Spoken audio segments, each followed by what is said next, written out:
PodcastOne presents the Steve Austin Show Classics. I got monster truck driver extraordinaire Brandon Vinson sitting shotgun with me. He's the driver of one of the Gravedigger monster trucks.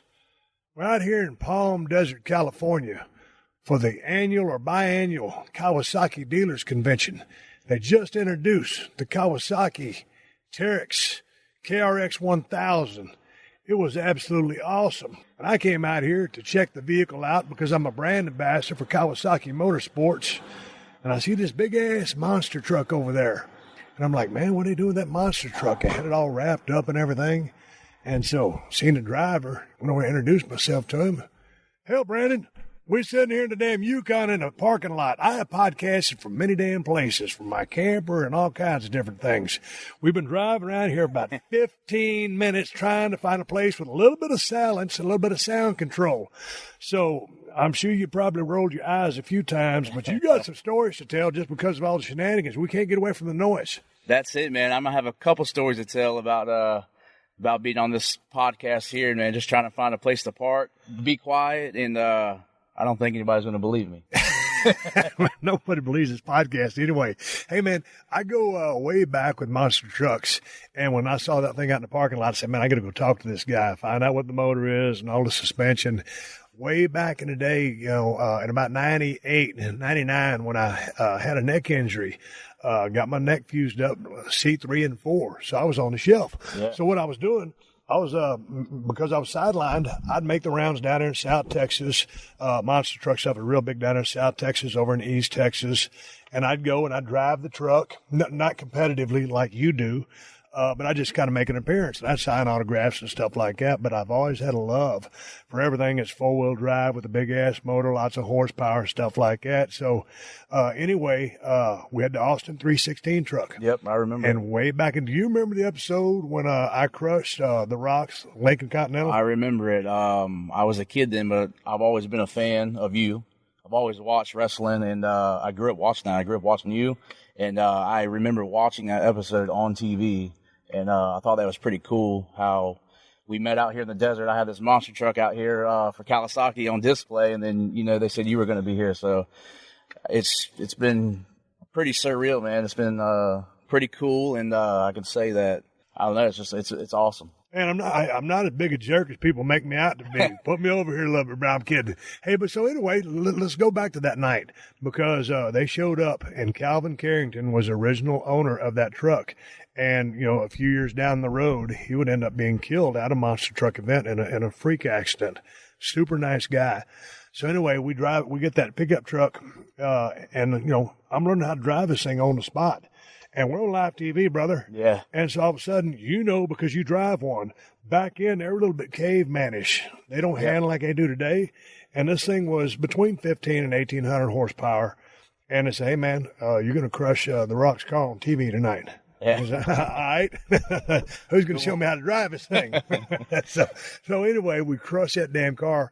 And a lot of people think, the show I just did, Straight Up Steve Austin, in a tank, we crushed some cars that were just salvage cars. Okay. This was a brand new Lincoln Continental off the showroom floor. That's how much Vince was committed to this thing. Yeah. And so I crushed it, totaled it, right?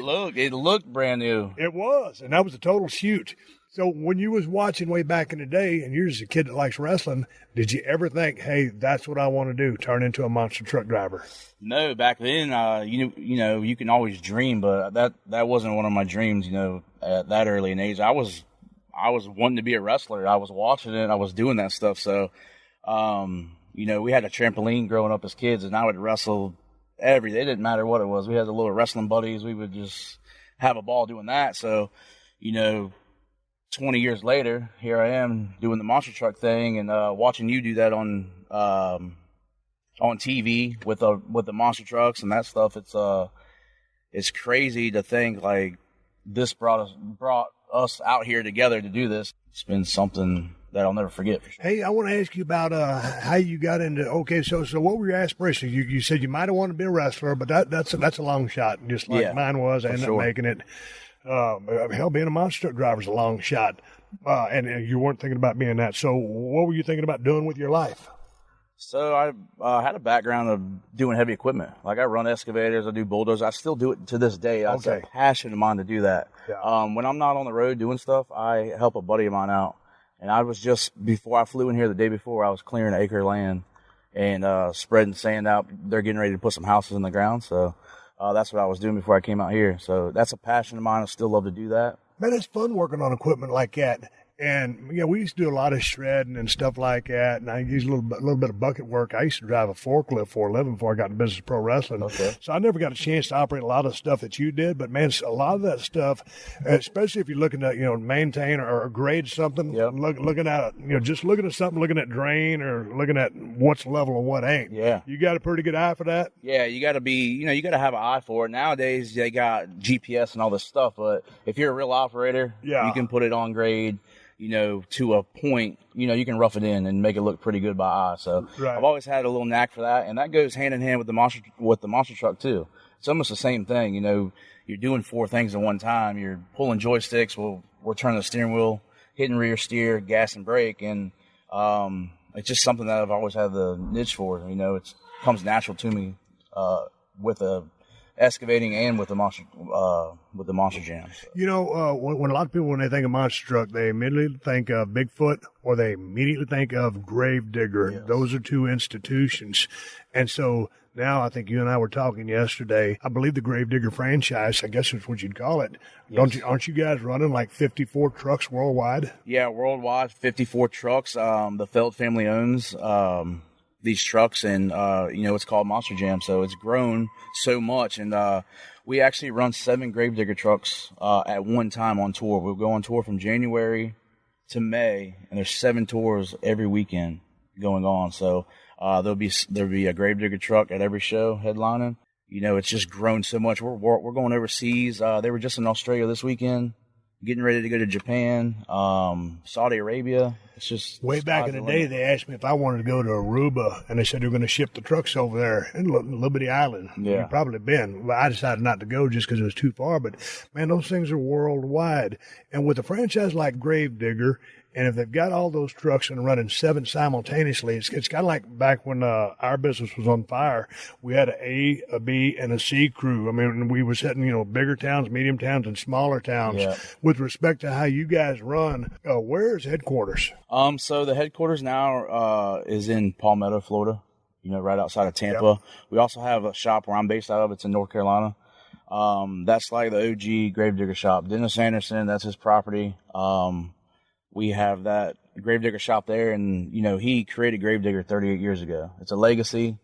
Everybody knows, you see that green chassis, you see the paint scheme, and then red headlights come on. Business is about to happen. So that's the only truck in Monster Jam that is still hand painted. It's like over 40 hours of hand paint. It's a 1950 Chevy panel truck, and it's just something that everybody loves and everybody knows. You can just say the name and they know what it's about. Oh, absolutely, dude. And it's just so iconic. Just the look, the feel, the vibe, everything about it. It kind of reminds me a little bit like of The Undertaker in our world. That I come from, pro wrestling. Gravedigger is that, that larger than life that's just iconic, that captures your attention and your imagination. And always because of the premier driving and probably the money that they have to put it into the truck. They've got the wallet to keep coming and up in the ante, because, man, trucks have changed a lot from back in the old days when I was driving them and at personal appearances to what you guys are driving now. Here's my question for you. Okay. How did you get to be a part of the Gravedigger franchise and then turn into a driver? Because I think you said you started at the bottom and worked your way into a driver spot. Tell me how that works. So the way I got in was I started off wrenching on the trucks. I was a mechanic. I was a crew chief for Ryan Anderson, which is Dennis's middle son. Okay, well, stop right there. Where'd you get your mechanical background? Are you just a natural born mechanic, just or did naturally you go to school? Working on stuff. I did like a shop in school, in high school. But we had ag mechanics. I just didn't gravitate towards it. Yeah. Yeah, I never got to go to college. I went to work. No, it was in high school. We had ag mechanics, but so I went, So, but you're a natural wrench head? Yeah, I was wrenching on cars, trucks. I got lifted trucks now. I got old square bodies. We still play on the beach. I mean, I got a 1990 square body right now on 40-inch tires on 10 inches of lift. So I ride it all the time, taking my kids to school. They love it. So what's the motor in that truck? It's just got a 350 in it, but Okay. I got all 1-ton running gear, 456 Detroit lockers in it, and it's it makes up for not having a big motor in it, but it's reliable. I can fire it up. I can leave for 6 months, come home, and that thing will fire right up and go. So You got to send me a picture of that for the podcast. Okay, so I didn't mean to cut you off. We're back to how you got into the Gravedigger stuff. yeah, so I was wrenching mechanic. We were on the road 4 or 5 months out of the year. Come home for a couple weeks, go right back out. So you know the life. It's a grueling process, but when you're young, it's fun. You take it for what it is, and you get to go travel the world and do that stuff. So I did that for 9 years, and I really wanted to drive. I had an opportunity to drive. We used to test in North Carolina, new drivers, and do some things there before they moved it to Paxton, Illinois. But they kind of snuck me in without anybody knowing. So that's how I really first got into a seat. They said, all right, we're going to take a couple crew chiefs. We're going to let you guys drive. Everybody's itching to just see if anybody could do it. The guys were like, because we were working our fingers to the bone, 80, 90 hours a week. And you just start getting over it. So you get a little burst of 1,500 horsepower, it brings a whole new light to everything. You're ready to go back to work. You're good. You're ready to go again. So, they snuck me in, and then, I had Adam Anderson, which I grew up with. We're really good friends. That's Dennis's oldest son. I said, look, man, you come out here. I said, whether I suck or whether I'm good, I said, I just want to hear it from you. You know what I mean? We've been friends a long time. So, he's like, cool. Helped me get in the truck. I strapped in first time. He's on the radio, and I take off. And then from there, I kind of blew everybody away. They were telling me that I was better than the people they had out there training. So instantly, I was like, cool. I didn't brag about it or nothing. I was just kind of trying to take it all in, that I really had, a niche for it and did a good job in front of all of my peers, everybody that's working there. So that's how I got started in it. And then I pulled teeth, knocked on doors, did everything I could to try to get a test spot and a legitimate one. It just seemed like it wasn't happening. I was just kind of getting a little depressed about it, really wanting to do this job. Really But the itch to drive was there. The itch was there. I had that part of it. They didn't think that I had everything else, because a lot of it, we do 80% PR, 20% driving. So it's all that. So I wasn't really that good on a microphone. I was good in the truck. So you kind of got to have the best of both worlds. So started working on that, and just every time I'd see somebody ask, hey, let me get a test spot. Let me test. Come on, I can do it. I said, just believe in me. It takes one person to believe in you. And finally it happened 4 years later. So I've been out on the road now, this will be my third season out on the road. And I was hungry. I went out. I wanted to prove everybody wrong that doubted me. Yeah, told me I couldn't do it. Yes, sir. You wanted, and I did. I went out and I won a series championship last year, Central Championship. I won it by over 100 points. We do a point system on tour. I went to the World Finals, which is our biggest show of the year. And we did it in Orlando, Florida for the first time. And I competed in 5 out of the 7 events there. There was only one other person to do that. And me and Tyler Meninga, we were the two to be able to do that. So, man, you got to pay your dues to come up the ranks and just get a spot. Just to get a spot, and it almost didn't happen for me. So then what happens when you get the spot? How much training is it? I mean, and what are they doing, man? Are you guys just out on a course or out on the property, and guys are showing you what's up or how to do this? Yeah, have you heard of Tom Mintz? He does Maximum Instruction, Max D. Yep. Okay, so he runs the test facility. It's called Monster Jam University. They didn't have that back then. It's something kind of new, 5 years maybe.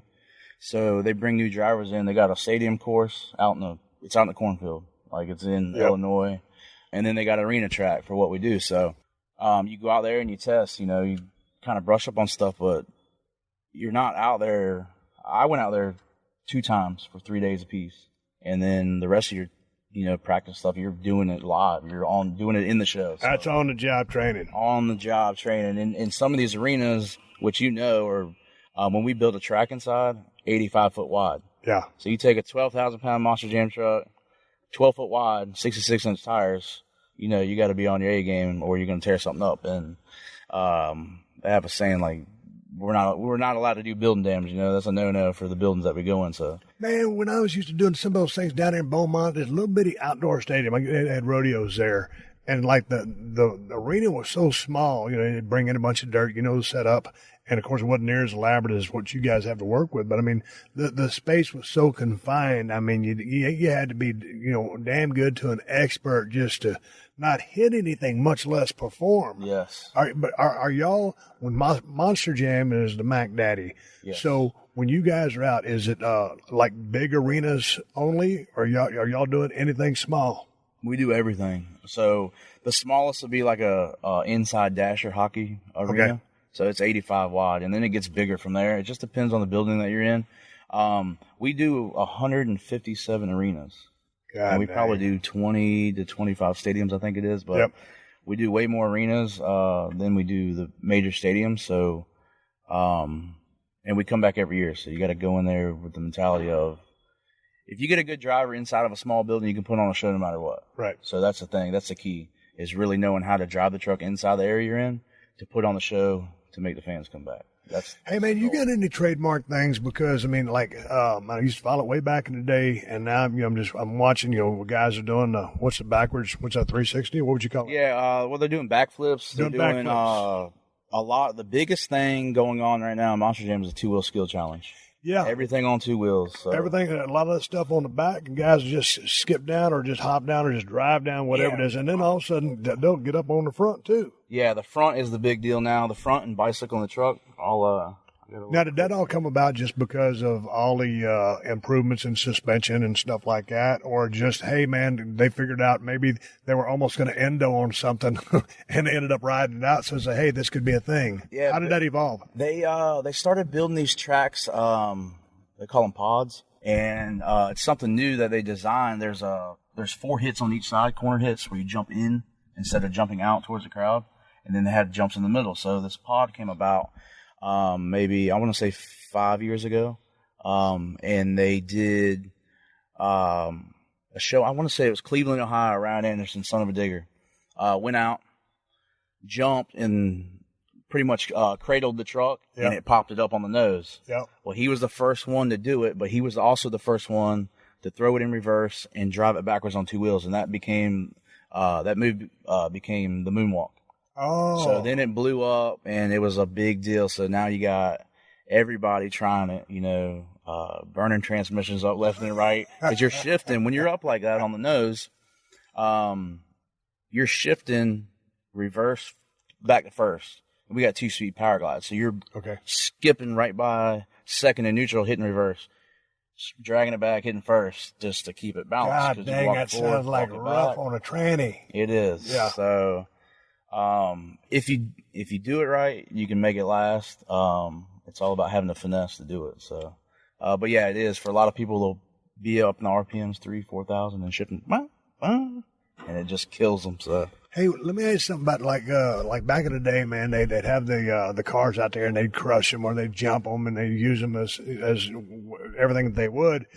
But they'd have that straight line competition. But then this was back in the day, and I got to get up to speed. And I got your phone number, and I'm coming to see you at Monster Jam when you guys come to Anaheim or wherever it's going to be. Yep. Staples, whatever it is. But my question is, they used to then have like a freestyle type thing where it was kind of like, hey man, you go out there and do your own thing. And it's kind of like crowd response. Yes. Or like, how do they determine the winner these days? Okay. A point system or crowd response? I mean, they do your yay boo like we used to in wrestling sometimes back in the day. It's fan judging now. Right. So it's all subjective, right? Yeah. So they got this new system where you actually got a app on your phone when you go in. Yeah, that's a 2-wheel deal that I did just to show you, back and forth how it goes. So I'm getting ready to. That's a 5 foot tall, and a ramp that's cut. So I walked it down. Okay, what we're doing, we're watching a video on Brandon's iPhone. He's on Brandon Vinson GD. Yes, Brandon Vinson GD. Brandon Vinson GD is his IG account, Instagram, and he just put it on 2 wheels. He's backing it backwards and forwards and dancing that thing. Dude, you talk about balance. That artwork, that is just an insane paint job. Yeah, it's intense. Now, what is that? Just light fiberglass? Because you'd think it'd be destroyed right now. Yeah, you'll see how it just crumbled right there. So, yeah, it's a fiberglass hood, fiberglass body. 3 people can put it on, take it off. So, actually the hood's separate. It's a whole piece. The side, it has 2 sides and a roof, and we bolt them together and then throw it on. So the cage is matched to the body, so it fits tight. Okay, when you guys go into a show, and you guys are probably on a semi 18-wheeler or what? Yeah, triple drop, Kentucky trailers. Okay, now y'all taking 1 rig or 2 rigs? I mean, what you got for backup in case something goes wrong? Because, man, as you know, anything can go wrong. Yeah, so we don't have a backup. This is our backup. That truck is my race truck. I have it all year, all season. And we have a part and a piece for everything in the truck. Now, how many guys are running with you as far as crew? We'll have 3 per trailer, so that's 2 trucks. We travel with 2 trucks. We'll have a Gravedigger truck, and I might be teamed up with a zombie truck or El Toro Loco. So now, are those under the Gravedigger name, or is that they're Monster Jam? They're a Monster Jam. They're a failed truck. Yeah, there's quite a few trucks. There's a Megalodon truck. There's a lot of stuff that's being created that failed has put out there, and people love it. The kids love it, and it's just not Gravedigger anymore. You know, it's a lot of trucks. You know, you're coming to see Gravedigger, you come to see El Toro Loco, you come to see Megalodon, Max D, and your zombie truck was a fan-chosen truck that they did. And that thing, I want to say there's 4 drivers now for that. So tell me about, you guys getting along. Like a lot of camaraderie, obviously, when you go out there, it's competition, but you guys are grinding up and down the road all around the world. How you guys coexist? Because most of the guys, like from my business or the one I was in, professional wrestling, you're doing the same thing. It's kind of a brotherhood. But, a couple of guys are always kind of, out there. But for the most part, we're kind of a circle. Like, how you guys work at it? It's good, yeah. It's a brotherhood. But you know as well as I do, when you're on the road that long, everybody starts hating each other for a little while. You're right about that. It gets crazy. You don't want to be around nobody. So, but when something happens, say a truck breaks or we go out there, we're racing, that's when it all comes together. That's when everybody works together, put these trucks together or put on the show. We all know when we're going out there to perform. Yeah. So drop attitudes. We're going out there to please the crowd. We're going to do what we got to do. But it's intense. When we're racing for points like that, like, I'm legitimately like, no, I'm going to whip you. You know what I mean? Right. You're not winning. And it's legit. Like, we get mad and we fight about it. But at the end of the day, it might take a day or 2.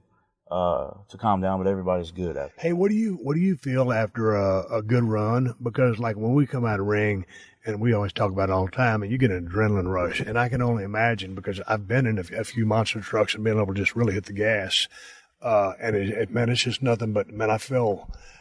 I guess that truck I was driving back in the day was methanol alcohol. Yep. Would that That's be what correct? we're using now. Holy smokes, man. One day, I told this story a million times, but after I ran over the Rock's car, I was in that holding area, and we would do commercial break, and all the curtains were drawn. And I was in there for literally about 2 minutes. It was a little bitty small room, but just the curtains opened up into the arena, and I drove that truck out to the arena.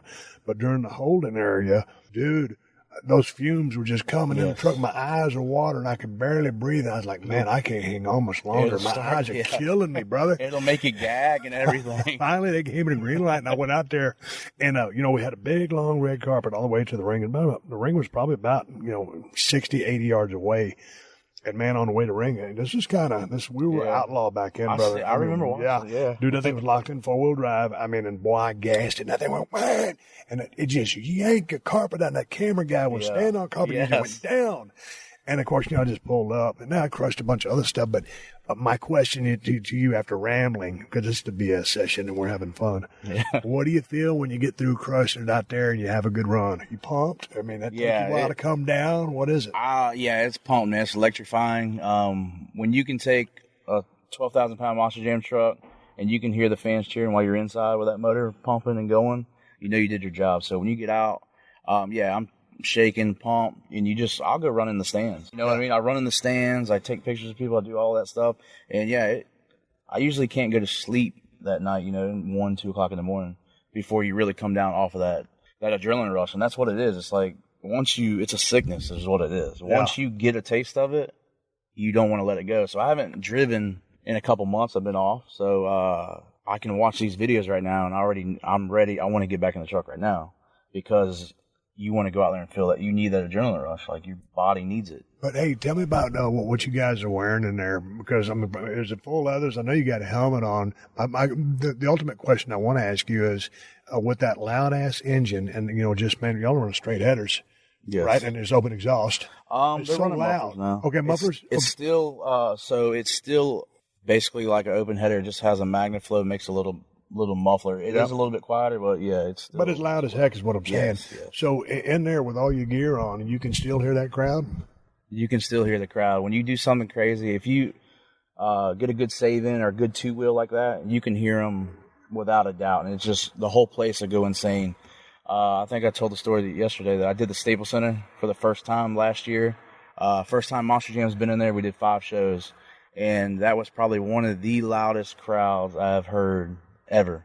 You could go out there, and it makes you go out there and run hard. Like you pushing it to the limit, you know what I mean? Where you're getting ready to really just mess up, and then you get a good save or something in, and it's just the whole place. It's like they're gonna tear it down. Hey, when you go out there and all of a sudden you got the floor to yourself, okay, let's say, where y'all run in L.A.? Staples? Yeah, Staples Center. Okay. Both. We do both. Okay, so you're out there in a big-ass arena is my point. You go out there. Now, do you have a complete game plan that of, hey, man, that's what I'm doing. I'm doing this, I'm doing that, I'm going to do 3 things over here, and I'm going to do this, the front-end thing? Or is it all just make up on the fly? It'd almost be like setting up a match and following it, or calling it in the ring and changing things up. How do you operate out there? And does the crowd dictate that? Yeah, the crowd doesn't dictate it. When I go out there for my run, like I'll set up my 2-wheel skills runs. I'll know what I'm going to do, what my first hit's going to be, what my second hit's going to be, because you get 3 hits in 2-wheel skills. It's a competition. Freestyle, I'll pick the first jump. That's it. Whatever happens after that happens, because you never know which way the truck's going to bounce or land, so you can't predict where you're going. You can try all you want. As soon as you start trying to tell yourself, all right, I'm hitting this next, you're going to lose focus, and then your run's going to go to crap. You're listening to another classic episode of The Steve Austin Show, only on PodcastOne. This is The Steve Austin Show. Hey, man, take me inside the cabin of a monster truck while you're in there. Okay, we've got the roar and the horsepower, the thrill, the adrenaline of that engine. You got the crowd noise. You're taking all that in. You have the task at hand. You're focused. But then all of a sudden, with probably 4-point harness, all the safety gear you've got on. Y'all wearing a fire suit as well? Yeah, fire suit, 5-point harness, or a 7-point, depending on what you like. We have this, you heard of Hans device? Yes. So we wear Hans device. I was going to ask. Yep. So it's not too restrictive? Yeah, you don't move. The only thing you can do is move your eyes this way or that way. We run our Hans, like if you see NASCAR guys run their Hans, they run it loose, so you can take their helmet and the Hans will be here, and you can go like that with their head. If you do that in our truck, you're gonna see stars because it slams bang. So we run our Hans and helmet tight, so I can barely clip mine on, and then you have no movement at all inside the truck once the belt's strapped to it. Dude, that's a challenge in and of itself. First of all, man, I'm claustrophobic. Yeah. Man, I just did a showdown. I went down and talked to Dale Jr., and I just got inside a NASCAR car, and I was in like this. And so if I had a fire retardant suit on, and then I had a helmet and a Hans device, homie, don't play that. I ain't going to make it. So what are you thinking? Because you're lassoed in there. If something goes wrong, we'll get to the bumps and bruises in a minute. Okay, something goes wrong, and like Dale Jr. told me, fire, get out. What do? You just wait for the guys to come in with the fire extinguishers and say, hope everything's cool? When you know you're heating up, you're out. Your instinct kicks in, the adrenaline's kicked in, you're out the truck before unless you get caught up in there. But we have safety crew and tech guys that usually are, the truck's rolling over, they're out there, they're running to you. But most of the time, if it's on fire or something happens like that, you're out before they're there. Because you don't. Right. Transmission fire, anything like that, it gets really hot really quick. And it happens fast. So, but yeah, I was going to say, when you're in there, I get claustrophobic too. So, the first few times you're in there, it's a scary, dark place inside there. Cause when you're outside, we're waiting in the tunnel cause we do intros from outside and we load in the tunnel. So it's dark and you're in there. I'll have my crew chief get in and make sure my stuff's right. Cause sometimes you forget. I'm upstairs doing post-show post-show interviews. We go in the stands and we do an interview every show before we kick off. So, everything's on time. We're on a 2-hour show. So you got to run down and then you're getting in, you're strapping in, and it's all on a hurry. So you got a guy that'll kind of go through like a laundry list or a safety checklist of, hey, you got everything buckled in, a system? I just have my crew guys say, hey, jump in here, make sure my belts are over my Hans, make sure I'm clipped in, and make sure there's no loose ends, and then he will get in and check.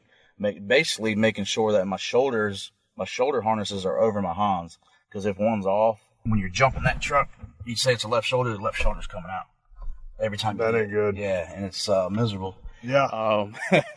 This family-friendly podcast. There's a lot of other things it really is, but miserable is the word for the day. It is. Hey, when I know suspensions are a lot better, but still, man, like you said, there's 12,000 pounds jumping in the air or sometimes slamming against something. Take me into, we can't really watch a bunch of them on your Instagram account, but take me through, like, well, what's bad, what's worse, what hurts. I mean, like. Yeah, okay. Yeah, I know all of them. So, okay, I mean, because like a body slam or a suplex, I mean, yeah, so jumping off the top rope and landing on your back, a missile drop kick, that ain't happening. Almost everything you do inside a ring can hurt, but what hurts out there in that monster truck? All right, anytime you cage the truck, so say, perfect example, I was in World Finals doing this big two-wheel deal, and I was going to jump from one jump to the next, cradle it, and go to two wheels. What do you mean cradle it? So when I say cradle it, the monster truck's got a cradle in it because it's 4-link. Yep. And you just take and basically are jumping the truck half on the dirt and then hitting the chassis. Gotcha. So what it does, it'll roll up and then go up on the nose. So Copy. I did that. I went too fast. So what it did was it went right to the nose and slammed right on the roof and then went over front flips. Oh. And then I know my eyes were crossed for a good 5 minutes after that. So those hurt. Yeah. Anytime you jump and your front dives in and the back slaps. Yep. It's like somebody hit you in the back of the head so hard your eyes fell out of your head. So yeah. Those hurt. Anytime that you can dive in on a corner, it's not so bad. So, and it doesn't always happen that way. It's abrupt and, but the safety gears come so far. Like I got a custom built Butler seat in my truck, side restraints, head restraints. You don't move, you got to be tough for sure. You can take it, but some of them, like I said, doing the cage stuff and that, you don't want to do that more than once in a weekend. I can tell you that. Yeah, but man, what about when it's hotter than blazes out there? I mean, dude, y'all got any kind of ventilation? I know NASCAR guys sometimes when they run a vent hose out the top. But yeah. I would imagine that in a hot way, they do. I don't. I just sweat it out. That's an extra thing I got to hook up. Which some people do. They still run the fresh air system in their helmet. Some of the guys got cool suits. They got the cold water running through it. I just You're old school. Yeah, I just take it. It is what it is. That's like in black trunks, and no knee pads, and go out there and give it hell. Yeah, sometimes old school's better, man. I'm kind of like old. I like it that way. Here's a question for you: what is the like how free are you to go out there and just do whatever the heck you want? I mean, with respect to that truck, because on the circuit that I was taking part of, and I think this might have been before Monster Jam, or Monster Jam may have existed. It just was a smaller league. But when I was in the Austin 316 truck, some of those guys, on a budget, they just couldn't afford to go out there and, tear everything up. Yeah. But then sometimes, promotion might say, hey, man, here's extra, here's a bonus if, it costs something to happen. So my question is, how free are you to go out there and just go hog wild with that equipment? Yeah, I got a green light to go.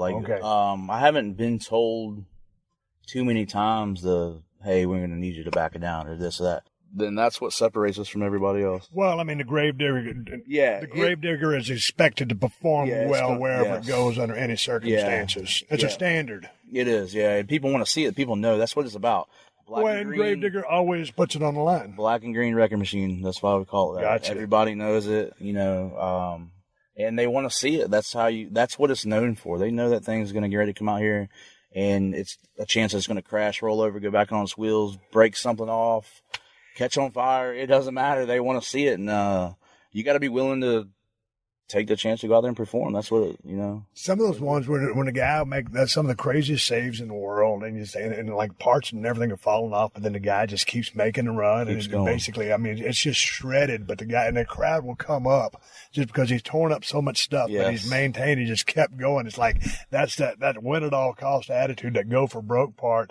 And, you know, they've committed. Yeah. And that really leaves an impression on the crowd. Yes, it does. And that's when the adrenaline kicks in for the driver. And when that thing, you get a good save like that and it comes back to the wheels, you know that the crowd's pumped. You can hear the crowd and you're in there pumped too. So you're going until they shut you off. You know what I mean? Until the truck won't go no more or they shut you off. It doesn't matter. You're still going to perform. If the truck's still running, we go. And there's nothing more satisfying than being able to have a run like that. It doesn't come every weekend, you know. If you can get a good run like that and get that crowd response, you know you've done your job. They're going to come back. They love it. Hey, you guys are out there, and it's only glamorous for you guys for a very brief moment. Y'all are running a 2-hour show, give or take. Yeah, it goes over sometimes. But 2 hour 15. Yeah, but my point is, you've done your interviews, you sign autographs, and all of a sudden that truck comes to life, you perform. That's the glamorous part of it. Yeah. Now let's get down to the nitty gritty of it, because that's the same way with the wrestling business. Everybody sees you out there and you're on TV, and that's when you turn into a big star. Yeah. Maybe not. But then there comes life on the road. How is life on the road as a monster truck driver? It's, so when I first started, that's all I knew. I didn't care. We'd roll into a hotel. We would do what we do, go out a lot, hang out. We had all the guys there. We all were on the road then. Even the drivers were on the road. You know, it was a big hangout time. It was fun. We were away from home. We were on the road. We were in all these cities, traveling on company dime, going to see all these cool things, and it was fun. 4 or 5 years of it, you start slowing down. You know, you're working so much, you're working so hard, you start getting up slower. You know, tired of being on the road. You know, the family, you know, my kids and stuff are wondering when you're coming home. But, you know, you don't have a choice at that point. That's how I make my money, you know. That's where I make my living, and I got to do it. Because being at home, trying to find a job at home that's going to pay you and, you know, take care of your family is few far in between where I'm at. Man, I tell you what, I always enjoyed life on the road. And speaking for myself, you know, sometimes I ran into the excess or the excessive side of partying. Yes, yeah. And man, those days, I mean, they kind of start running into the gray area, and they're just living in a gray area. And the highlight of your day or the highlight of your night, if it's your dog, if you're dead dog tired or something's wrong or someone got sick back in the house, hey man, my chance to go in the ring was when the bright spot of my day. Yeah. But man, life on the road, and it's like, are you guys? You know, a couple of beers here, some whiskeys there, life on the road. It's the guys, right? Yeah. With you guys, or in our business of wrestling, there was always guys. We call them ribbers, practical jokes. You know, trying to create some levity. Does that exist out there with you guys? Because when you get a bunch of like-minded people, you know, you guys are all kind of wired the same. Because if you're wired to be in the pro wrestling business or a monster truck driver, you're looking for a little bit of same screw loose. Yeah. So what do you guys do to rib each other? Because back in the day, I mean, like if we were working at like a high school auditorium, you know, all the lockers. Yeah. Well, some of those combination locks are open. You know, the old spin kind. Yes. And so, man, a lot of times guys get those and they'd put them through all of your belt loops on your pants and then lock it. So when someone has done that to your pants, you ain't, you know, you're not getting, unless you cut all those belt loops or someone's got a bolt cutter. Ain't nobody got a bolt cutter. Or here's another, like I'm wearing jeans right now, just to tie one knot in the leg of a jeans and get another guy on the end. You're done. Yo, you know, you ain't gonna get that dang jeans leg open anytime soon. Or, you know, the old, every now and then, icy hot in somebody's drawers. That's kind of getting on the serious side.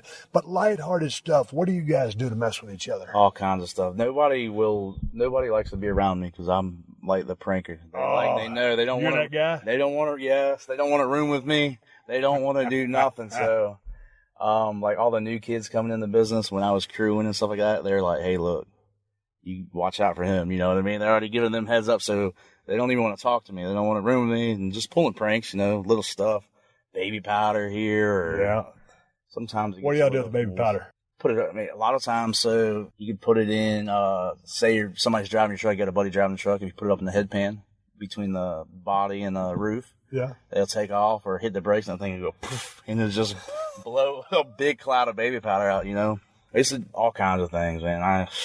messing with people's drink, messing with people's food. I mean, it's bad. Boy, it gets bad. Hey, boy, I tell you what, those are fighting. Yeah. You're listening to another classic episode of The Steve Austin Show, only on PodcastOne.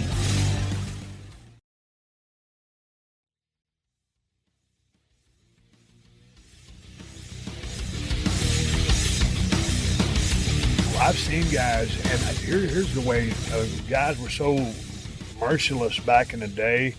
Man, if someone sends you a drink from across the bar and you didn't see that thing arrive, I won't drink it. Don't touch it. Now, if someone sends me, same thing with a long neck. If they send me a long neck, now, if the cap is on it and it hadn't been popped, I'll drink it. But if it's an open long neck, I won't drink it because I don't know what somebody's done with that. And I've had that happen to me before. Hey, here's this drink, drink it. Next thing I know, I don't know what's going on, where I'm at. And you know what I mean? It's not. Dude, that's nothing to play with. No, that's a fighting rib. Yeah. And that's when, I'm not saying doing something like that. We're just I know. We're talking the fun stuff.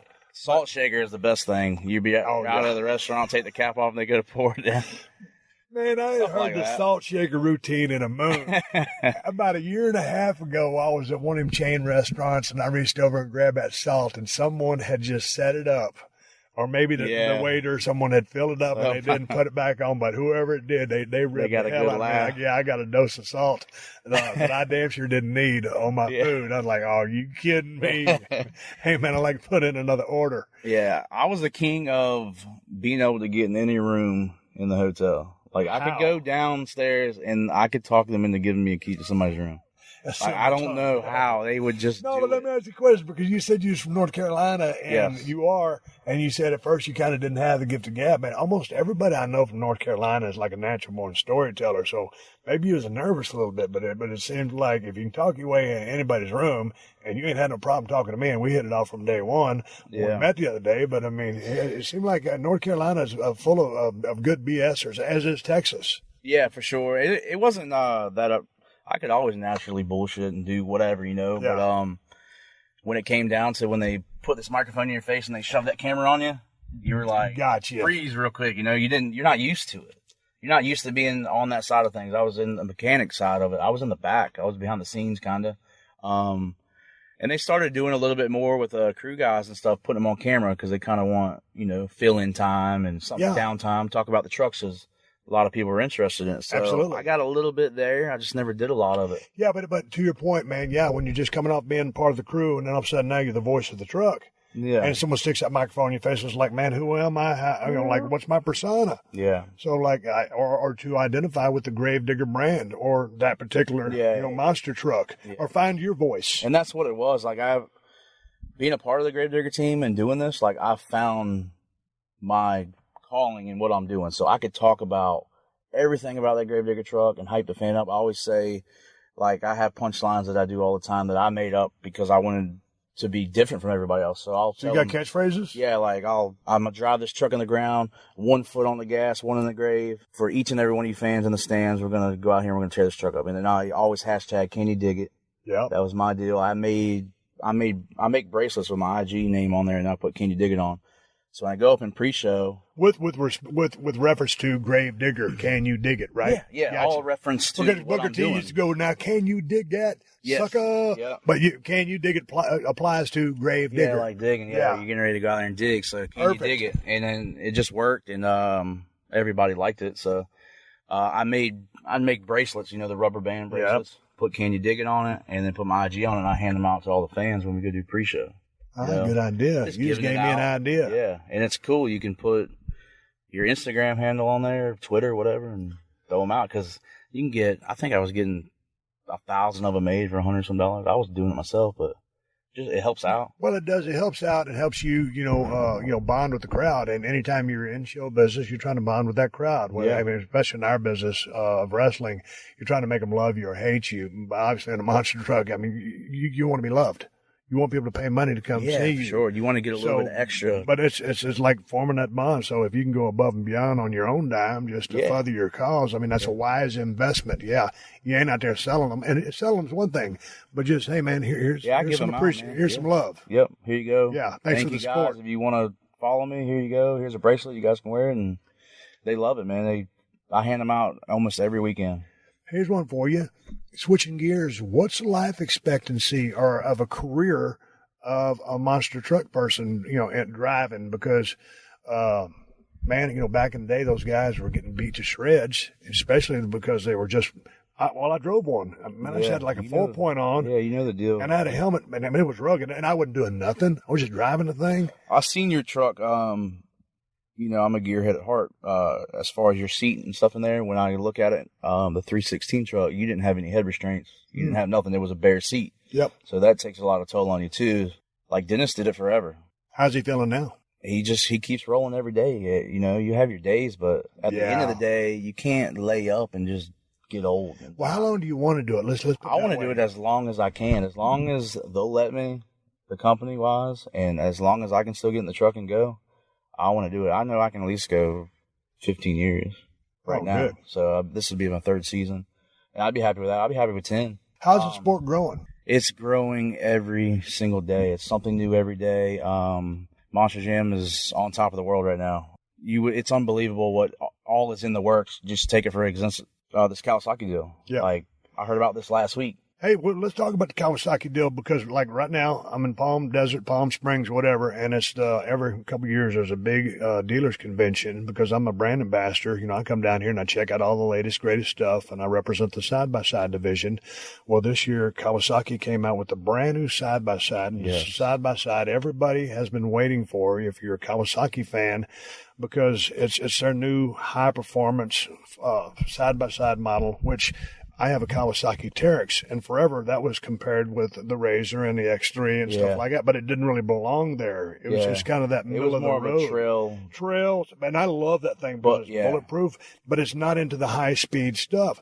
Now, here comes the KRX. It's the Teryx KRX 1000, and we got a chance to go out there and drive it. So how'd you get lumped into this? I came out. They asked me to come out to set the truck up and do the display deal, and then when I got out here, I was, talking to Glenn and stuff like that and kind of told him what I did, and they put me in a side-by-side with it, or with you guys. So I was kind of just luck of the draw, really, to come out here and be a part of this. Oh, man, that's cool because, man, as I saw you, I said, hey, man, well, they must be kind of like experimenting with seeing what the monster truck guy's opinion is of this unit. I mean, totally different, genres or things, but nonetheless, four-wheel drive, horsepower and adrenaline.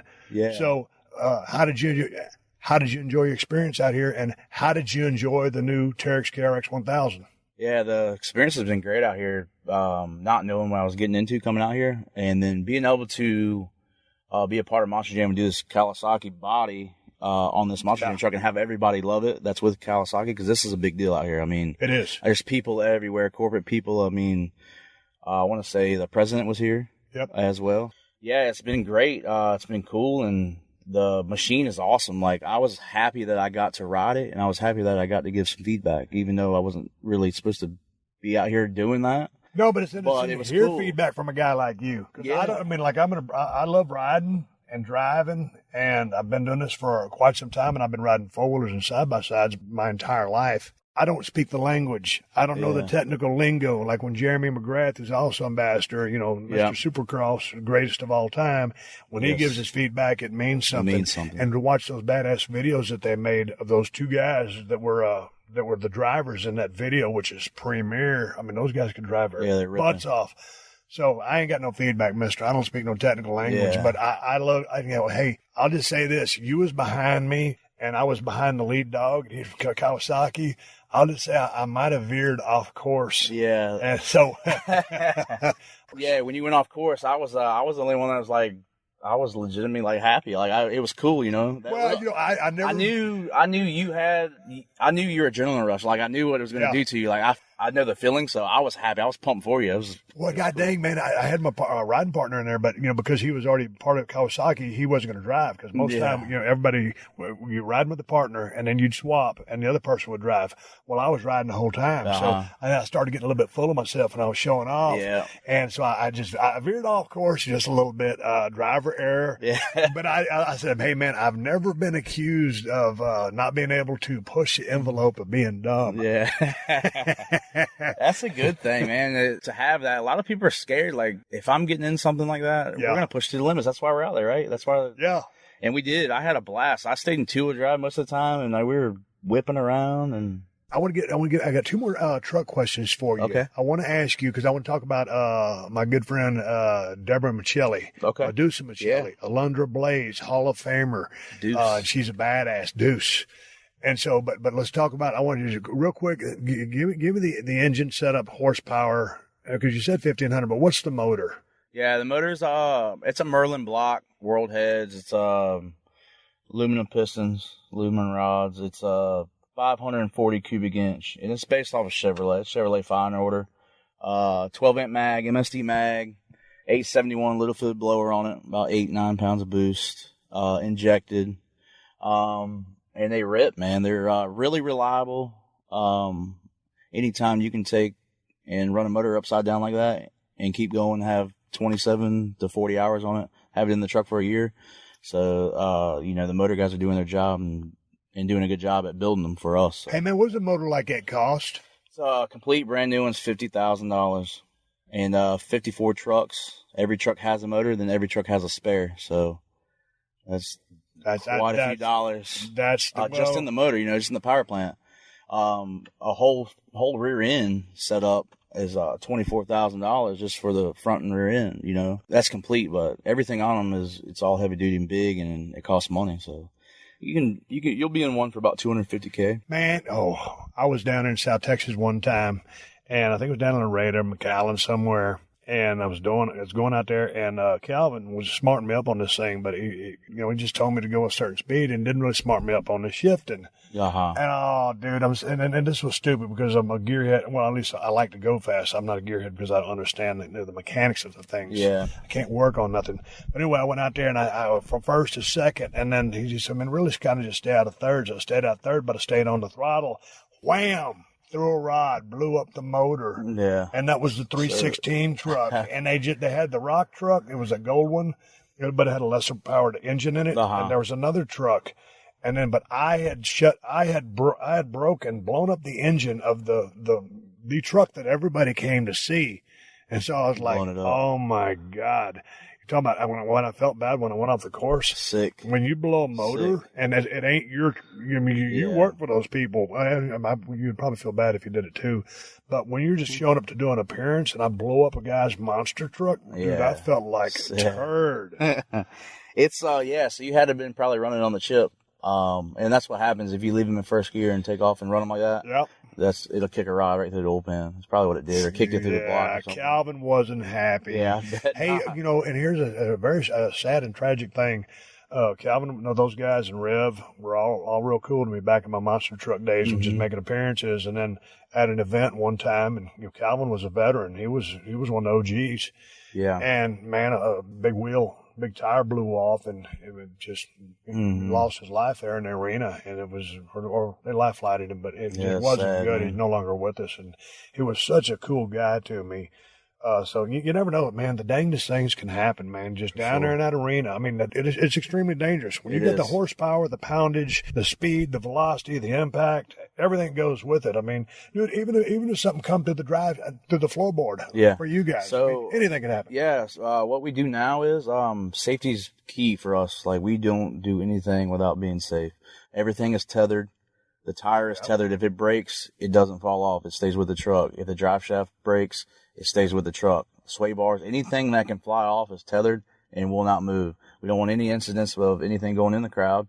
And on top of that, like our tech staff, every truck gets safety teched every single time we run. Checks for belts, checks for nuts and bolts loose on the truck, as well as the crew guys, and fire extinguisher systems. And then we have RIIs inside the truck. So what's that? It's a remote interrupter. And what it does is, when we're inside of a building, there might be 10 people with an RI. So I'll run on left channel or a right channel.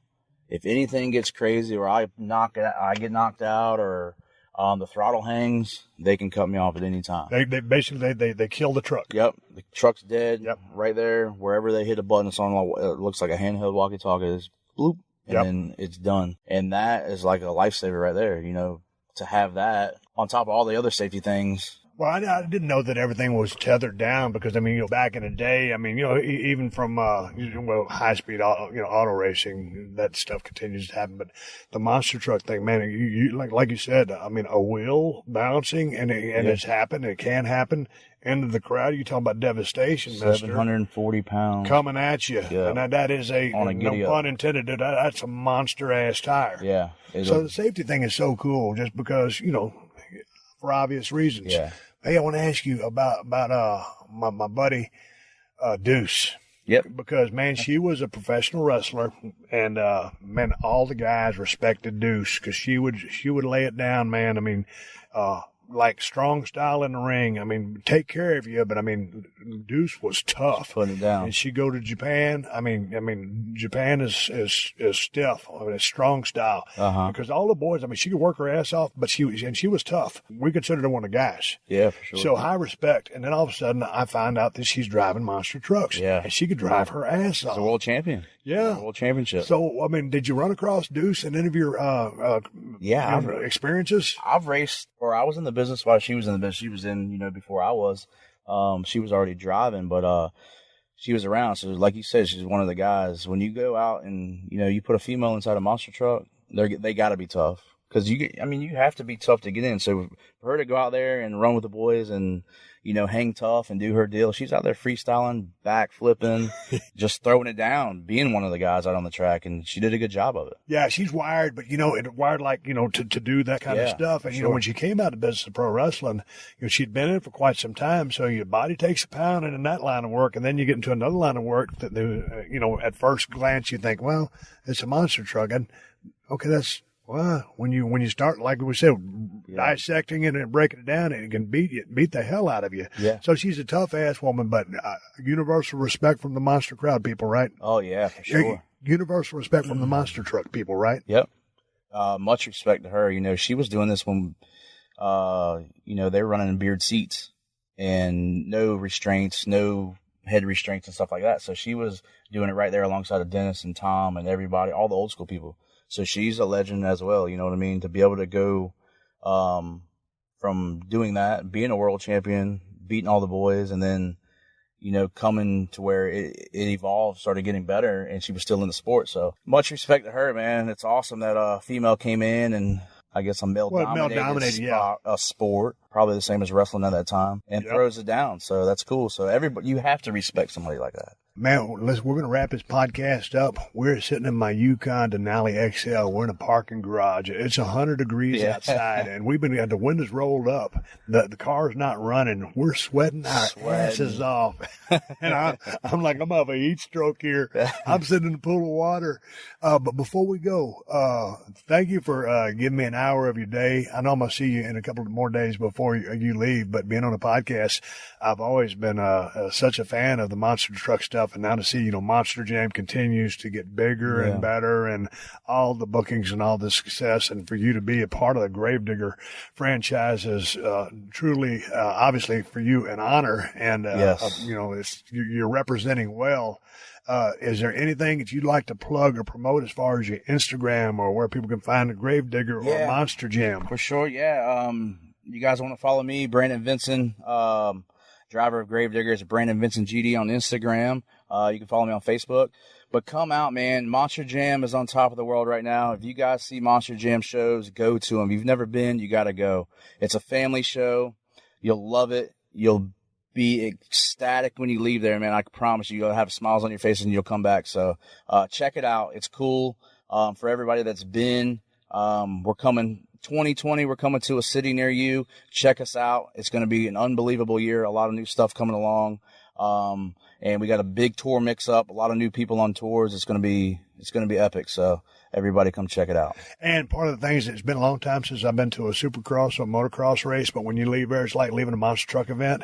Man, when you get home, man, that exhaust note is ringing in your ear. So it's a feeling, it's a good feeling that lasts with you in a good way. So I enjoy the adrenaline, the testosterone, everything that goes with the excitement, the skill of the drivers, and guys working so hard to put on a really entertaining show. And it's hard to get people, I mean, and anything these these days, there are so many different things to do or stream or whatever.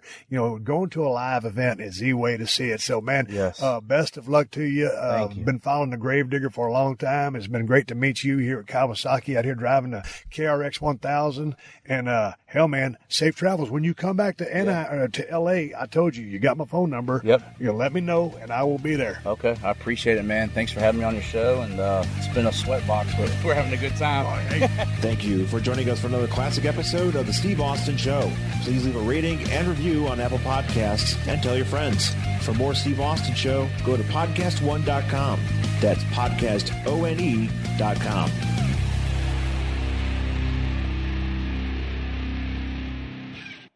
All month long on Pluto TV, stream the biggest Tyler Perry movies free. Watch your favorites like Medea's Witness Protection and Medea's Big Happy Family. Join Tyler Perry as he goes on a couples retreat with Sharon Leal in Why Did I Get Married? Or Idris Elba and Gabrielle Union in the Tyler Perry directed film Daddy's Little Girls. Plus, Pluto TV has hundreds of channels with thousands more movies and TV shows. Available on live and on demand. Download the free Pluto TV app on all your favorite devices and start streaming now. Pluto TV. Drop in, watch free.